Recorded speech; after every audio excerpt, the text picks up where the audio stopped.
my God medieval mindset मध्ययुगीय मानसिकता आमे माने माननीय मुख्यमंत्री को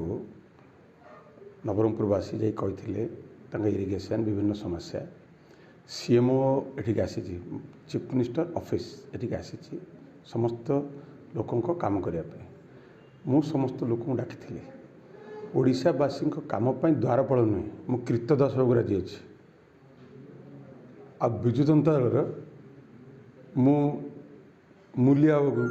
रेडी अच्छी आम लोकों काम करके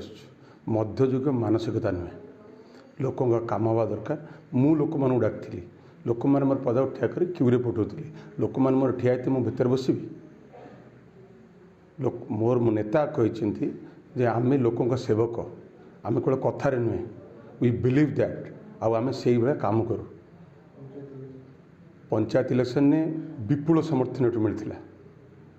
और यही पंचायत इलेक्शन विपुल समर्थन समय लोक मान विभिन्न समस्या नहीं माननीय मुख्यमंत्री जाइलु माननीय मुख्यमंत्री प्रतिश्रुति देते मुझे सब कम करी से सीएमओ को ये पठाई और विभिन्न गस्त कराई कौ कमटा हवा दरकार और ता सहित विभिन्न समस्या भी देखा दरकार था तो लोकों आम काम करुचु लोक माननीय मुख्यमंत्री बारंबार भोट दौरान गोटे आस्था और विश्वास और से विश्वास माननीय मुख्यमंत्री कथार नुहे कम करती आज भी नवरंगपुरवासी से हवा जाऊँगी तो से लोकंर जो मध्ययुग मानसिकता बाहर आम लोकों सेवक द्वारपाल कौन मु कृतदास बाबू राजी अच्छी